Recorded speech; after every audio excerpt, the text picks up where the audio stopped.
Desligue o ruído e conecte-se aos factos. Temos 10 estadias num dos hotéis de luxo Alma Lusa na Comporta. 2 adultos, 2 noites. Assine hoje o Observador com até 58% de desconto e habilite-se a ganhar. Tudo em observador.pt. São 8 horas.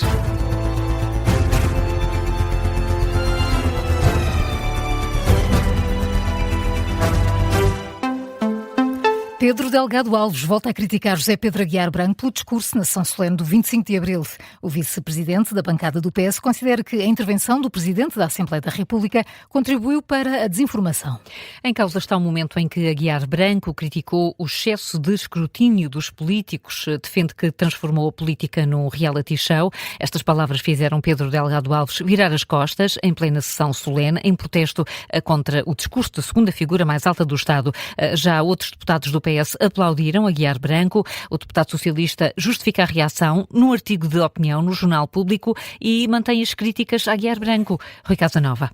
Pedro Delgado Alves afirma que, ao pretender combater a ideia de casta entre a classe política, o discurso de José Pedro Aguiar Branco desvalorizou a importância da transparência na vida política e reduziu-a à categoria de chavão. Pedro Delgado Alves explica que protestou silenciosamente nas bancadas da Assembleia da República, admite que pode não ter agradado na forma, mas diz que a alternativa de não reagir seria falhar na representação das pessoas que se batem há anos pela transparência da vida pública. O vice-presidente da bancada parlamentar do PS garante que os exemplos que Aguiar Branco apresentou não correspondem às normas em vigor. Afirma que, ao contrário do que disse o presidente do Parlamento, ninguém fica inibido de exercer funções públicas nas áreas que conhece profissionalmente.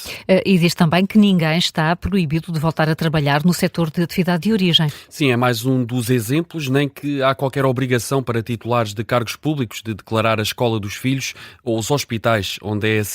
Delgado Alves lamenta por isso o que chama de caricaturas, diz que a intervenção do líder da Assembleia da República é grave, tendo em conta a missão que tem de proteger os instrumentos da transparência e os mecanismos de proteção das instituições. O deputado socialista conclui também: se a ideia era promover um debate sobre a credibilização da classe política, o tiro de partida foi dado no pé. Este artigo de opinião no Público chama-se Voltar as costas à opacidade, uma alusão ao protesto que fez em plena sessão solene do 25 de abril no Parlamento. Rui Casanova com a reação de Pedro Delgado Alves ao discurso do Presidente da Assembleia da República. Já o Diário de Notícias adianta que José Pedro Aguiar Branco não vai reagir ao protesto do deputado socialista, isto apesar da atitude poder constituir uma violação ao Código de Conduta dos Deputados da Assembleia da República. Este vai ser o tema do Explicador de hoje. São nossos convidados, para além de Pedro Delgado Alves, do PS, o Carneiro, do PSD e Cristina Rodrigues, do Chega. Falamos agora de violência doméstica. A Ministra da Justiça considera que o crime não se combate com o agravamento de penas. Rita Alarcão Júdice defende que é mais importante garantir uma maior rapidez na ação e sugere abordar o tema nas escolas. A Ministra da Justiça considera que de nada serve ter penas pesadas se a Justiça não atuar de forma rápida. Em entrevista à agência Luz, a Rita Alarcão Júdice defende que essa deve ser a prioridade para o combate à violência doméstica. O que eu acredito que possa ser mais dissuasor é um combate efetivo no sentido de proteção às vítimas, atuação rápida dos agentes dos órgãos de polícia criminal, atuação rápida do Ministério Público, rápida condução dos inquéritos, rápida acusação ou arquivamento, porque muitas vezes também acontece. Há muitas queixas que também não são sustentadas.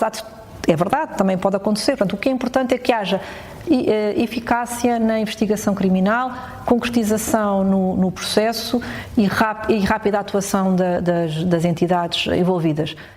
A Ministra da Justiça defende também que o combate à violência doméstica pode e deve ser feito nas escolas, através da disciplina de cidadania, num contexto de valores e não ideológico, é o que diz Rita Alarcão Júdice, que alerta também para o fenómeno da violência no namoro entre jovens, que descreve como chocante, explica que muitas vezes é promovido pela exposição a conteúdos digitais agressivos. Olhamos agora para a atualidade internacional marcada pelo tiroteio no jantar de correspondentes da Casa Branca. O suspeito vai ser hoje presente a um juiz, pode vir a ser acusado de tentativa tentativa de homicídio de Donald Trump. É o que sugere o Procurador-Geral interino dos Estados Unidos numa entrevista à CBS. O suspeito, professor Cole Thomas Allen, de 31 anos, da Califórnia, foi detido depois de disparar alguns tiros no jantar com jornalistas e com algumas das principais figuras dos Estados Unidos. Atingiu um agente do serviço secreto, está para já acusado de agressão, disparo de arma de fogo e tentativa de homicídio contra agentes federais.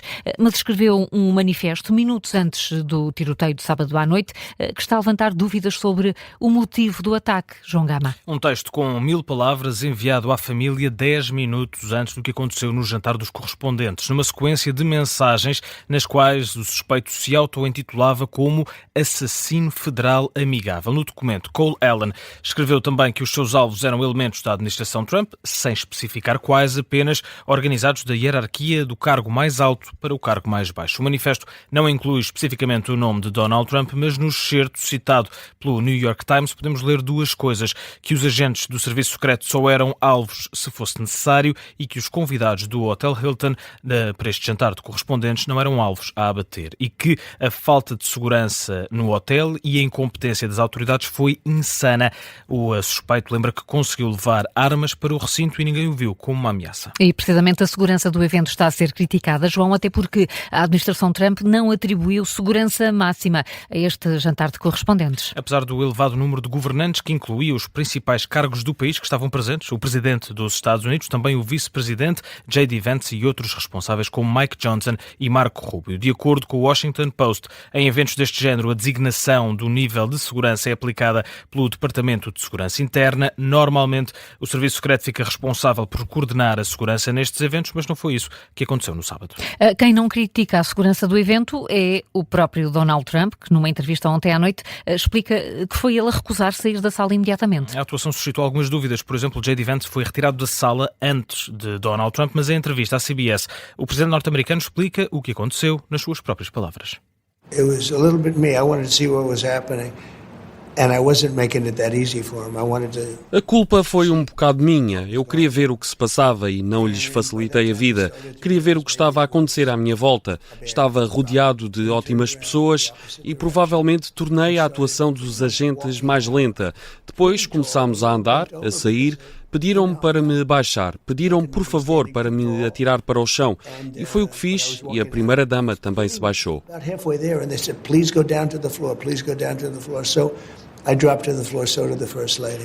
Ainda nesta entrevista, Donald Trump garantiu que a viagem do rei Carlos III de Inglaterra aos Estados Unidos vai acontecer com total segurança. É uma visita oficial que começa ainda hoje, João Gama. O Palácio de Buckingham confirmou nas últimas horas que a visita se mantém, apesar dos acontecimentos no jantar de correspondentes da Casa Branca. Trump já prometeu total segurança na visita do rei Carlos III aos Estados Unidos. Esta visita vai prolongar-se até quinta-feira. Tem como objetivo assinalar os 250 anos da independência dos Estados Unidos. Na análise, o tenente-general Marco Serronha acredita que a tentativa de ataque no jantar dos correspondentes da Casa Branca terá sido um ato isolado. Sem ligações a grupos norte-americanos ou estrangeiros, um cenário que também já foi afastado pelas autoridades. Convidado do Gabinete de Guerra desta manhã, Marco Serronha destaca ainda que este ataque pode fazer Donald Trump recuperar a popularidade que perdeu com a guerra no Irão. É evidente que isto, o processo investigativo continua, mas tudo acho que é descartar. Foi um ato isolado, por assim dizer, não enquadrado em nenhum grupo. Se esta situação tiver inserido uma alteração na dinâmica de perda de votos que Donald Trump estava a ter, pode eventualmente dar-lhe mais, lastro em termos internos, da questão interna dos Estados Unidos relativamente à guerra do Médio Oriente, e dar a possibilidade de Trump ter uma postura mais em prol do esforço de guerra do que nos parecia que estava a ter até agora, não é? A análise esta manhã no Gabinete de Guerra do Tenente-General Marco Serronha. E Carla, hoje o Ministro dos Negócios Estrangeiros do Irão é recebido por Vladimir Putin em Moscou. Vai falar com Putin sobre o conflito com os Estados Unidos, numa altura em que estão paradas as negociações entre Washington e Teherão.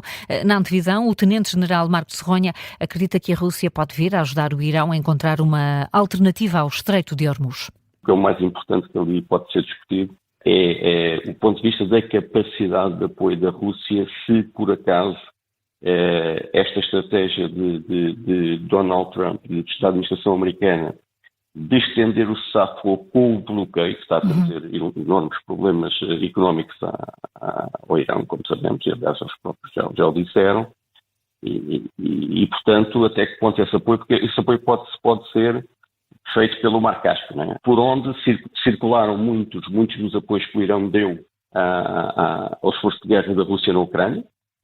O Mar Cáspio pode ser uma alternativa ao Estreito de Hormuz, a análise deixada esta manhã no Gabinete de Guerra pelo Tenente-General Marco Serronha.